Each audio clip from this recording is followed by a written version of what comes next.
remember that day. Oh, well, hi, writers. Welcome back. You just found me looking through my old, are you ready for this? Yearbook, East Grand Rapids High School. Can you see it? Did you know that I went to East Grand Rapids? This is my yearbook from my senior year in high school, 1993. Whoa, long time ago. Anyway, I've just been thinking about what we were talking about the other day about perspectives and the end of the year and all those kinds of feelings that we have, and it made me want to take a trip down memory lane. Have you ever heard that expression? Take a trip down memory lane. I wanted to go back and look at what it was like for me at the end of my senior year in high school. Many of you may know a senior right now or have a sibling who's a senior. That's something that I know has been very hard for these seniors this year to lose all those celebrations. So I was taking a trip down memory lane and thinking back what it was like for me at that time. And that got me thinking about you. I'm always thinking about you. It got me thinking about how years from now, you're going to want to know what it was like. You're going to take a trip down memory lane and want to know what it was like for you at the end of that really, really strange and different year. That year of third grade where we ended school virtually. And I thought, well, if we were in the classroom, we would be doing a memory book right now, wouldn't we? Many of you in my homeroom have heard me talk about that and how we would take yarn that looked like the black yarn from the carpet and bind the book together. But we can't do that this year. However, we're still going to make a book. We may not be able to do it together and get yarn and bind it together, but we're still going to make a memory book. And I have a couple of different ways that I want to teach you to do that. So as writers, we're going to take all of our best writing skills and we're going to come up with a memory book. And then what you're going to be doing later in the week is you're going to be going back and editing and revising because that's what really good writers do. I'm going to show you in a minute what that memory book's going to look like. But first I want to tell you that this is not something that you have to finish all in one day or even 2 days. You have the next week and a half to finish this. But today I'm going to invite you to take a look at the slideshow that we'll be using and to get started recording your memories. So why don't you walk with me really quickly here? Not walk, but I'm going to take you over to our digital memory book. I'm going to take you to the first page here. Today, you're going to go into Google Classroom, just like you have the last few weeks, and you're going to find that there is a copy of this waiting for you. When you open it, it will automatically make you your very own end of the year memory book. Isn't this fun? So take a look. The very first slide just says end of year memory book. You can see that over here. And then you'll notice there are several slides. Look how far it goes down. Several slides. You can even add on if you want. But each one gives you a bit of a suggestion for what to include. So right here, you might be seeing it says selfie. Well, right there is a place where you're going to put in a picture of yourself. Now, many of my students in my class have been for Star Student, if they've gotten their Star Student at the end of the year here, they know how to do this in Google Slides. So if this is something that you've never done and you need a little help, please feel free to pop onto my office hours or just email me and let me know, or ask a parent, because Google Slides are really easy to use. Anyway, you're going to put a picture of you right here. And because it's your copy, you will have the ability to edit it and do whatever you want with it. Over here it says, when I grow up, I want to be. And you'll notice there's a little box here that you get to write in. Maybe you are going to write, I want to be a teacher, or I want to be a veterinarian, or I want to be a physicist. Or maybe if you're Ron, you want to design airplanes. Or maybe if you're, let's think about somebody here.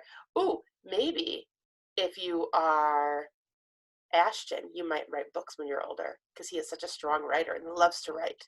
Who knows? Or Luke DeVries, I know he wants to write comics when he gets older. Or maybe mystery books or fantasy books. But you're going to put that here. Now here it says, I can barely read this. It says my age, my birthday, my weight. My weight. I don't think you have to look, see if that's what it says there. And then it says my best friend. Over here it says words to describe me. So you're going to think of those great describing juicy words. Don't just put nice, kind. Maybe you want to use a word like compassionate or thoughtful or maybe athletic or maybe funny, right? Or hilarious or maybe creative, maybe sensitive. What words would describe you? And remember, writers, These are words that you're being honest about, not how you want other people to see you, but what you really think describes you at this really special moment in time. And then you're going to come down and see the other slides, and I won't take you through all of them right now, but you'll start seeing that it's kind of like filling out your very own all about me information. Subject favorites, favorite writing topic. Oh my goodness, I can't wait to see what you do with that. Maybe it was your small moment from the beginning of the year. Maybe it was your informational text. Maybe it's been your journal writing, your slice of life journal writing.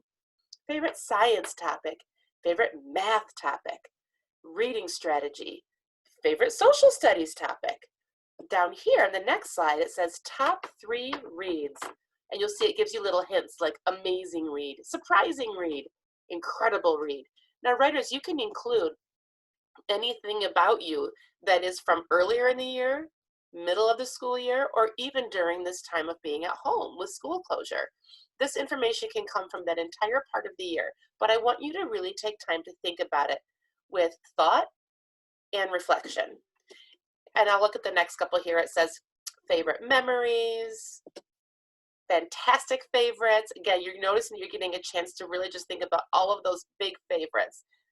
And class favorites. Oh my goodness, funniest classmate, friendliest classmate, happiest, most outgoing, most athletic, best singing classmate. So these are obviously some really fun ways to document this last end of the year moment for you and to think back over your whole year. So writers, one thing I'm also going to invite you to do, and I'm going to put this in Google Classroom. If this is not your favorite platform for wrapping up the year, if you'd rather not do it digitally and you'd rather make a hard copy, do something with actual paper, you are absolutely welcome to do that. I'm going to give you a document that you can use and type out, or excuse me, print out at home and fill in. But you can even, writers, make your own. You can open up that slideshow and go get some blank paper, loose leaf, or just blank like printer paper, and bind it together and use all of those topics and do it yourself. I know that's what Franny likes to do. She really loves to draw and use stickers and markers and all that. You have my permission, and I'm inviting you actually, if you would rather do it that way, to do it on a hard copy. So either do it digitally, hard copy, or the one that you print out, or you can make your own. The important thing here, writers, is not to be looking for this to be an assignment to be graded on. This is for you to take time to think about 2 things. The end of the year, what's on your mind, what are your favorites, and how can you do that as a writer? And I love that we're doing this with writing, through writing class, because what that means is you'll have your writer's hats on.